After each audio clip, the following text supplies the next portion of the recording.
Assalamualaikum warahmatullahi wabarakatuh. Innal hamdalillah nahmaduhu wa nasta'inuhu wa nastaghfiruh wa na'udzu billahi min shururi anfusina wa min sayyiati a'malina. Man yahdihillahu fala mudilla lahu wa man yudlilhu fala hadiya lahu. Asyhadu an la ilaha illallah wahdahu la syarika lahu wa asyhadu anna Muhammadan abduhu wa rasuluh. Allahumma salli ala Muhammad wa ala alihi wa sahabatihi wa man sara ala nahjihi wa ihtada bihadihi wa sanna bi sunnatihi ila yaumil qiyamah. Ya ayyuhalladzina amanu taqullaha haqqa tuqatih wa la tamutunna illa wa antum muslimun. Allahumma 'allimna bima yanfa'una wanfa'na bima 'allamtana wa zidna ilman wa tawfiqan wa alhiqna bis salihin. Amma ba'd, ma'asyiral muslimin, jamaah salat subuh rahimani wa rahimakumullah. Alhamdulillah, pada kesempatan ini kita kembali melanjutkan majelis ilmu kita pada penjelasan kitab Taisirul Karimir Rahman fi Tafsir Kalamil Mannan. Dan alhamdulillah, pada pertemuan yang sebelumnya kita telah menjelaskan firman Allah Subhanahu wa taala yang terdapat di dalam suratul Tahrim pada ayat yang ke-8, di mana pada ayat tersebut Allah Subhanahu wa taala memanggil segenap orang-orang beriman agar bertaubat kepada Allah Subhanahu wa taala dengan taubatan nasuha. Dan ayat ini mengingatkan kepada kita segenap orang-orang beriman bahwa tidak ada di antara orang-orang yang telah menyatakan dirinya beriman kecuali dia memiliki kesalahan, sehingga mereka sangat butuh untuk bertaubat kepada Allah Subhanahu wa taala. Bahkan Nabi kita Nabi Allah Muhammad sallallahu alaihi wasallam telah memberikan kepada kita tauladan dengan segala kelebihan yang beliau miliki. Beliau mencontohkan kepada umatnya dalam perkara bertaubat, di mana di dalam hadis beliau mengatakan bahwa fa inni atubu fil yaum mi'ata marrah, sungguhnya aku bertobat dalam sehari sebanyak 100 kali. Beliau menyampaikan hal tersebut tidak lain agar dicontoh oleh segenap pengikut-pengikut beliau. Dan salah satu amalan yang sangat besar pahalanya, sangat tinggi nilai kebaikannya adalah bertaubat kepada Allah Subhanahu wa taala. Dan di antara yang membuktikan hal tersebut kisah seseorang yang telah membunuh 100 jiwa. Kita bisa bayangkan betapa besar dosa yang telah ia lakukan. Jangankan 100 orang yang dibunuh, 1 orang saja itu dosanya sudah sangat besar. Dan yang kedua, dosa ini berkaitan dengan hak sesama manusia. Tetapi karena taubatnya yang sungguh-sungguh, maka Allah Subhanahu wa taala mengampuni dosa-dosanya. Bahkan Allah Subhanahu wa taala memberikan hak kepada orang-orang yang telah ia zalimi tanpa mengurangi pahala dari taubat yang telah ia lakukan. Ya, karenanya di dalam ayat yang ke-8 yang kita telah sampaikan, ya, Allah memanggil orang-orang beriman agar bertaubat dengan taubatan nasuha. Dan taubatan nasuha itu memiliki beberapa kriteria Yang pertama adalah menyesali dosa yang telah dilakukan, kemudian yang kedua meninggalkan, yang ketiga berazam dan bersungguh-sungguh untuk tidak kembali lagi pada dosa tersebut. Dan jika dosa itu berkaitan dengan hak sesama manusia, maka ada tambahan yang keempat, yaitu menyelesaikannya di dunia. Jika itu berupa harta yang telah diambil, maka wajib dikembalikan. Jika itu berupa kehormatan yang dilanggar, maka wajib meminta maaf. Jamaah rahimakumullah. Kemudian kita lanjutkan pada ayat yang berikutnya, ayat yang ke-9. Allah Subhanahu wa taala berfirman, "Ya ayyuhan nabi, jahidil kuffara wal munafiqin waghluz 'alaihim wa ma'wahum jahannam wa bi'sal masir." Ya ayyuhan nabi, wahai nabi, jahidil kuffar wal munafiqin, berjihadlah kepada orang-orang kufar dan orang-orang munafik. Waghluz 'alaihim, dan tegaslah kepada mereka. Wa ma'wahum jahannam, dan tempat kembali mereka, yaitu orang-orang kufar dan munafikun, itu adalah neraka jahannam. Wa bi'sal masir, dan itu adalah seburuk-buruk tempat kembali. Ada sedikit perbedaan antara ayat ini dengan ayat yang sebelumnya, di mana di ayat sebelumnya Allah memanggil orang-orang beriman, sedangkan di ayat ini Allah memanggil nabinya.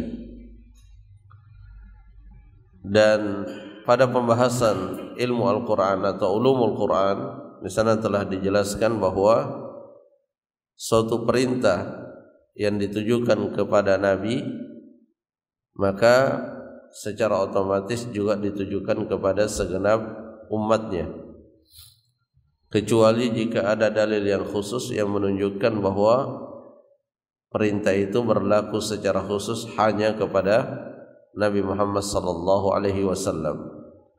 Adapun jika tidak ada dalilnya, maka perintah itu berlaku secara menyeluruh, dan kesimpulan itu dipahami dari firman Allah Subhanahu wa taala, "Laqad kana lakum fi Rasulillahi uswatun hasanah." Sungguh pada diri Rasulullah SAW terdapat suri tauladan yang baik. Artinya kita mengikuti beliau. Apa yang beliau lakukan, maka itu adalah tauladan bagi kita yang kita wajib mengikutinya.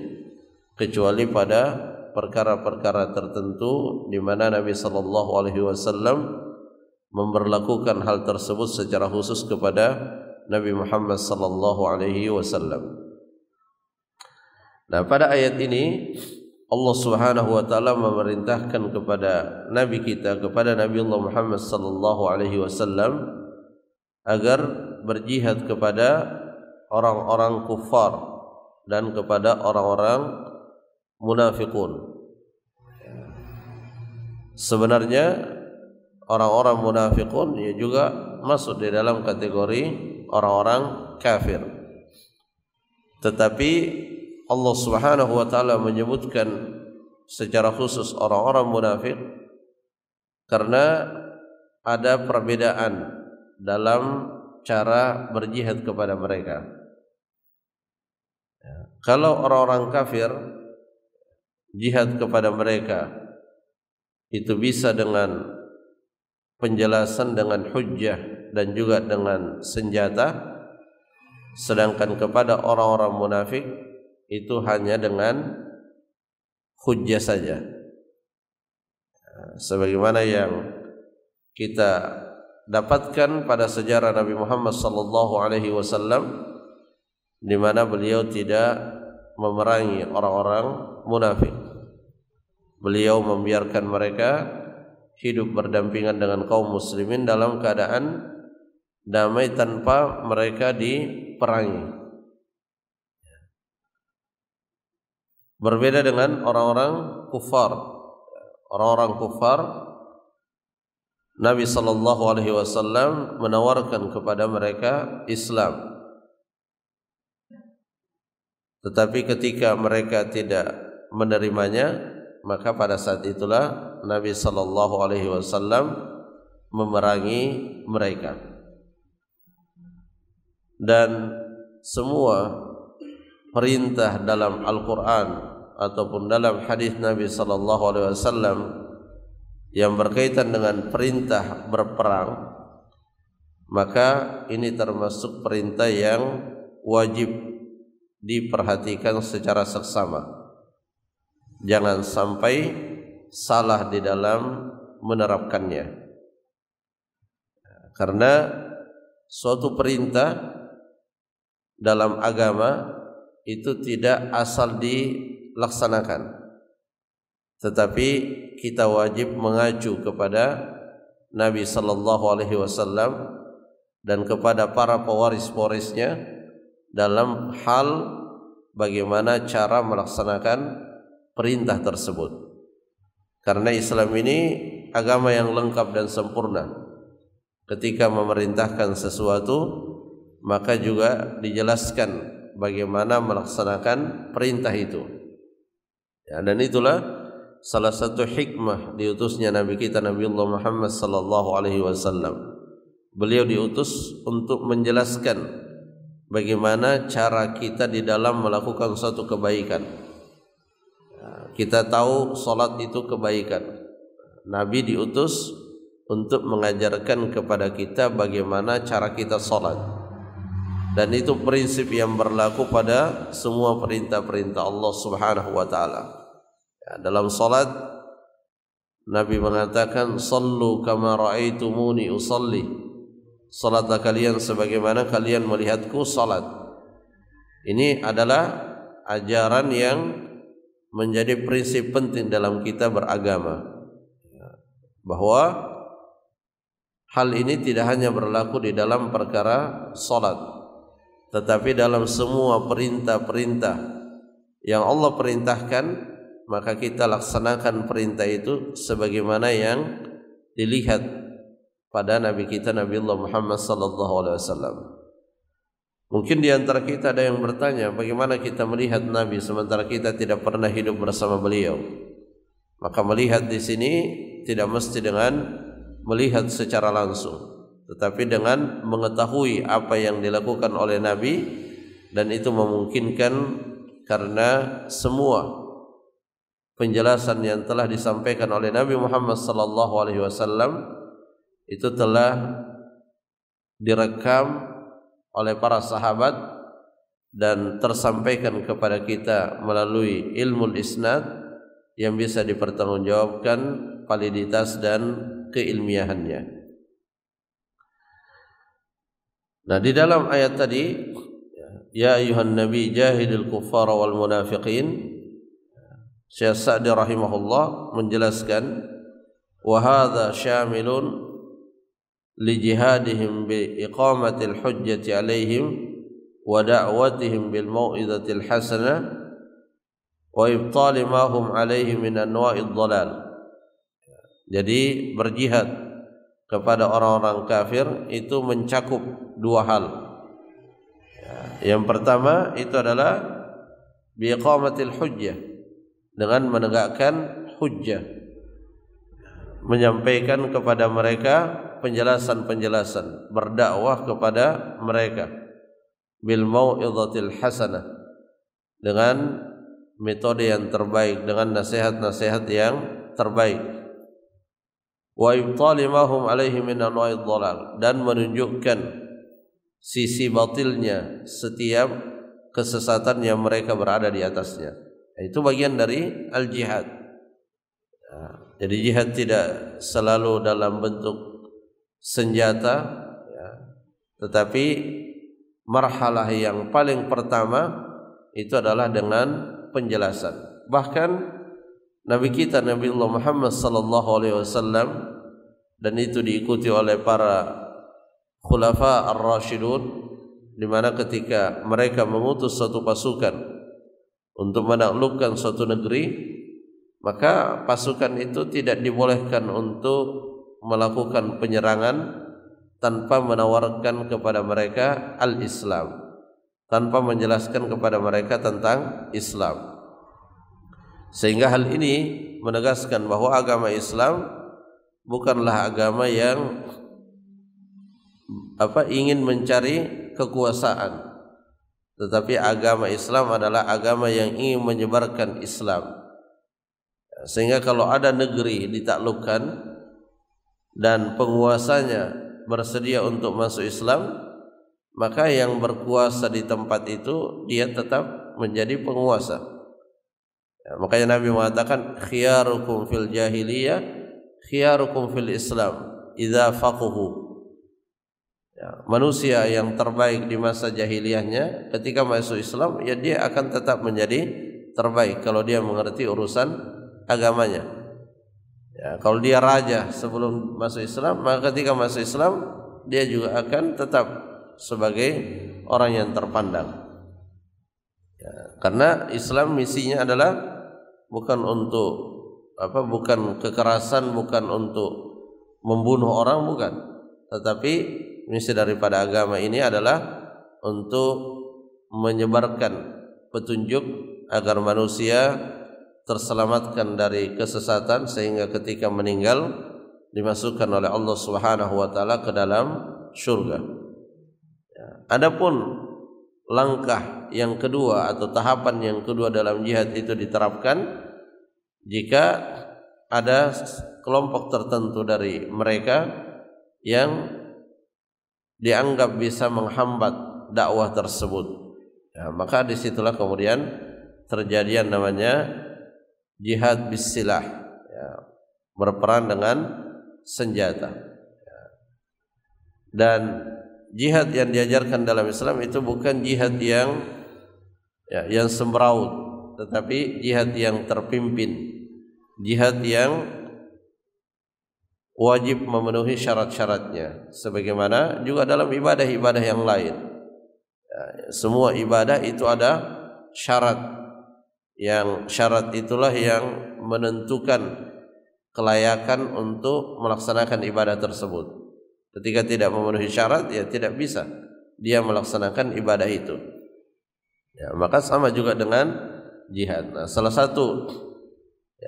satu syarat terpenting berkaitan dengan jihad fi sabilillah, terutama yang sifatnya penaklukan, itu harus bersama dengan penguasa. Harus bersama, dalam konteks kita saat ini harus bersama dengan pemerintah. Jadi tidak bisa seseorang secara pribadi-pribadi, secara sendirian melakukan suatu tindakan kekerasan kepada orang-orang kafir dengan mengatasnamakan itu adalah jihad fi sabilillah. Itu sama dengan orang yang melaksanakan ibadah, misalnya dia salat atau dia puasa, tanpa mengindahkan syarat-syarat di dalam pelaksanaan ibadah tersebut.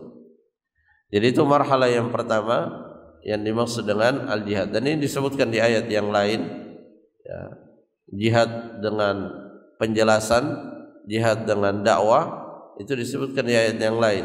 Wajahidhum bihi jihadan kabira, dan berjihadlah kepada mereka bihi, dengan Al-Quran, dengan menyampaikan Al-Quran.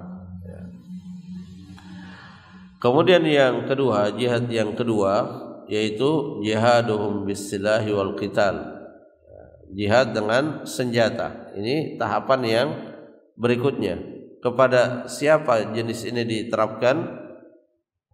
Liman aba an yujiba da'watallahi wa yanqada li hukmi, kepada mereka yang tidak menerima ajakan seruan Allah Subhanahu wa taala atau tidak mau tunduk kepada hukum yang telah ditetapkan. Jadi diajak masuk Islam, ternyata dia tidak mau masuk Islam. Boleh dia tidak masuk Islam, tetapi harus patuh di dalam pemerintahan yang diatur dengan hukum agama Islam. Salah satunya itu adalah mereka diwajibkan membayar jizyah. Diwajibkan membayar jizyah sebagai kompensasi jaminan keamanan yang mereka dapatkan selama hidup di bawah pemerintahan kaum muslimin. Dan sebenarnya tidak jauh berbeda dengan orang-orang Islam. Kalau mereka diwajibkan membayar jizyah dan itu juga disesuaikan dengan kemampuan mereka, kalau mereka miskin tidak dipaksa bayar jizyah. Orang Islam membayar zakat. Ya, bahkan dalam sejarah kita dapatkan para khulafa, para khalifah, ketika suatu negeri itu tidak aman padahal itu di bawah kepemimpinannya, kadang mereka mengembalikan jizyah yang telah mereka bayarkan. Ya, makanya umat-umat Nasara di Palestina ketika Umar bin Khattab datang menaklukkan Palestina disambut dengan gegap gempita oleh orang-orang Nasrani, karena mereka tahu kalau orang-orang Islam yang menguasai mereka, maka mereka akan diperlakukan dengan adil, berbeda ketika mereka dikuasai oleh kekaisaran Romawi, di mana mereka dipungut upeti dengan cara paksa tanpa memperhatikan kemampuan. Sedangkan dalam Islam, karena agama ini adalah agama wahyu, agama yang pasti mewujudkan keadilan, maka setiap ajaran-ajarannya itu pasti akan menghadirkan keadilan di tengah umat manusia. Fa inna hadza yujahad wa yughlad lahu. Ya, dalam jihad yang berkaitan dengan senjata, maka ya jelas di situ ada ghilzah, ada ketegasan, ada kekerasan, itu tidak bisa dihindarkan, ya. Meskipun tetap ada adab-adabnya. Jadi orang Islam sudah diajarkan oleh Nabi SAW, wa idza qataltum fa ahsinul qitlah. Jika kalian membunuh, maka membunuhlah dengan cara yang baik. Ya, di antara yang ditekankan itu tidak boleh memutilasi. Ya, ketika terbunuh ya sudah biarkan. Ya, jangan sampai kemudian ditambahi dengan hal-hal yang tidak beradab. Ya, jadi tetap ada aturan-aturan. Ya. Bahkan ketika mereka tiba-tiba mengucapkan asyhadu an la ilaha illallah wa asyhadu anna muhammadar rasulullah, di saat senjata sudah hampir menebas lehernya, maka tetap seorang muslim wajib untuk menahan diri dari meneruskan untuk membunuhnya. Fal kuffaru wal munafiqun lahum adzabun fid dunya. Ya. Jadi inilah ya, di dalam ayat lain bahwa orang-orang kufar itu akan mendapatkan siksaan di dunia. Ya, salah satu bentuk siksaannya itu adalah ketika Allah Subhanahu wa taala memberikan kekuasaan kepada kaum muslimin atas mereka, ya, dalam konteks perang. Ya, ketika berperang, maka disitulah ya, ketika Allah memenangkan umat Islam, maka banyak dia akan ada atau bahkan banyak di antara mereka yang terbunuh.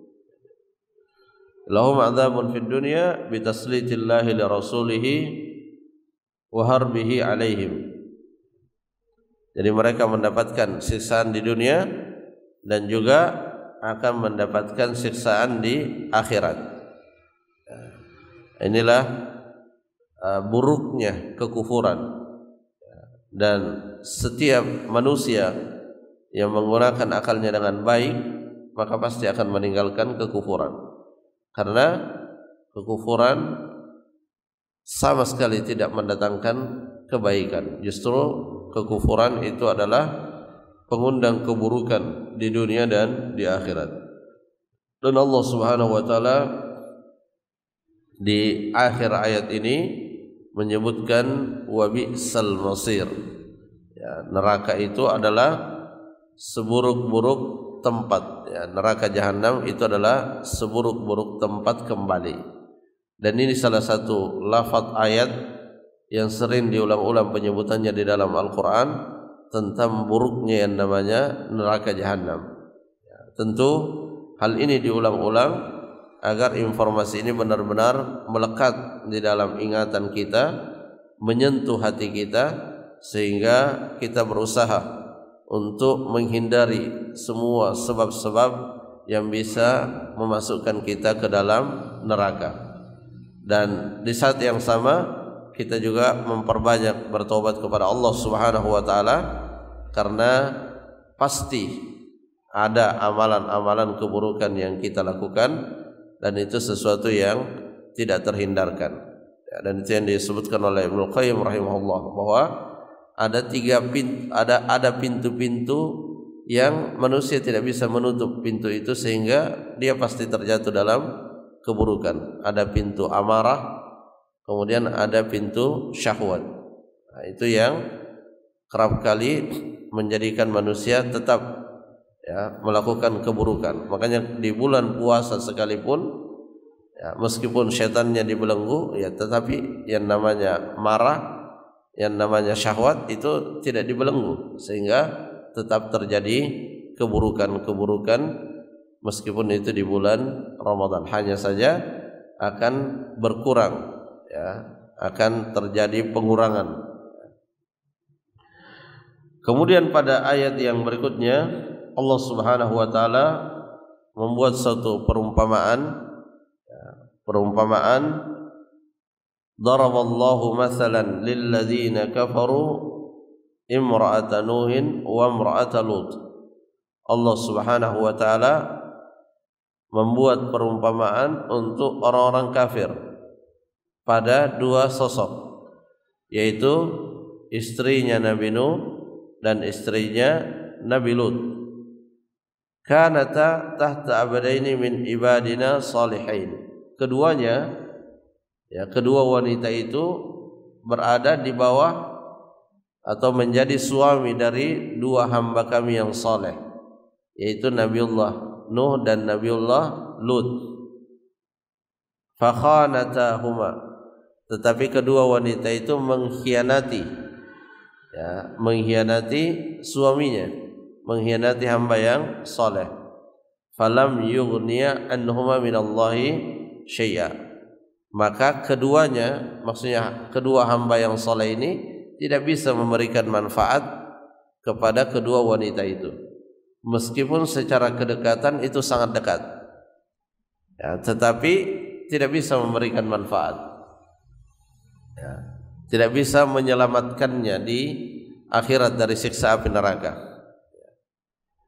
Falam yughniya anhuma minallahi syai'a wa qila dukhulan nar ma'ad dakhilin. Dan dikatakan kepada keduanya, kepada istrinya Nabi Nuh, kepada istrinya Nabi Lut, masuklah kalian ke neraka bersama dengan orang-orang yang memasukinya.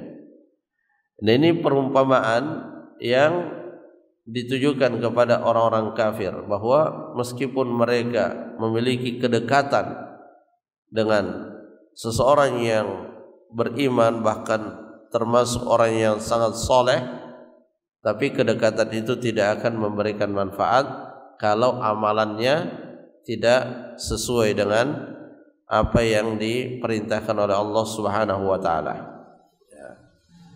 Jadi hubungan nasab itu tidak bisa memberikan manfaat. Yang akan memberikan manfaat itu adalah amalannya.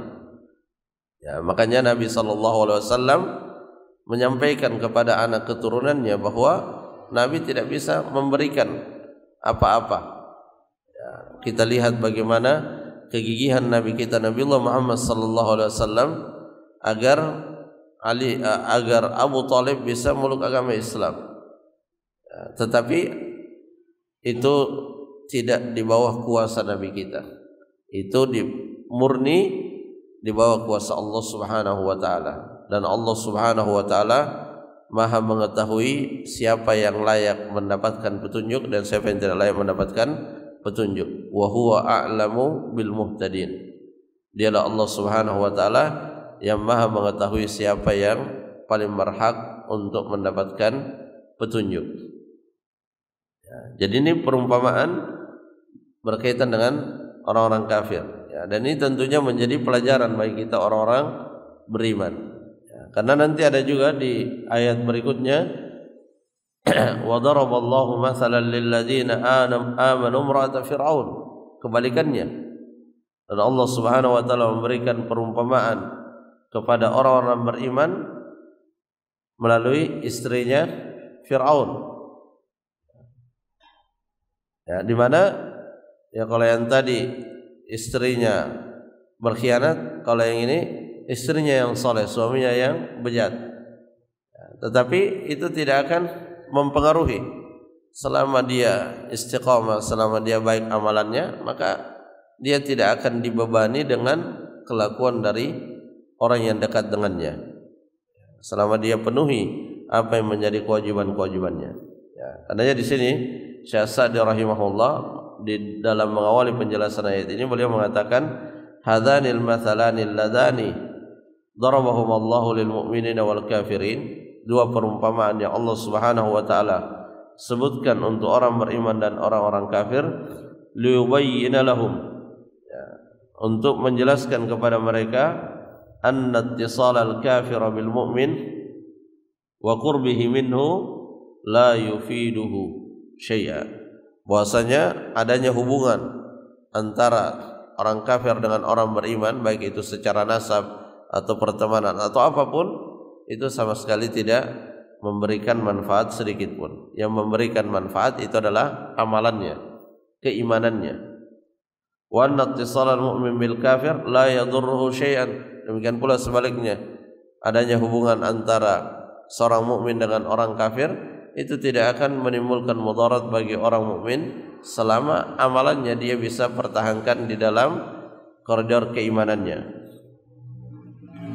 Ma'aqiyamihi bil wajib alaihi, selama dia melaksanakan kewajibannya. Sebagaimana istrinya Fir'aun, dia tetap mulia, dia tetap dinilai sebagai hamba Allah yang baik meskipun suaminya sangat buruk. Kenapa? Karena dia bisa tetap menjalankan apa yang menjadi kewajibannya. Ya, jadi ini menjadi pelajaran bahwa kita bisa saja berinteraksi dengan banyak model manusia.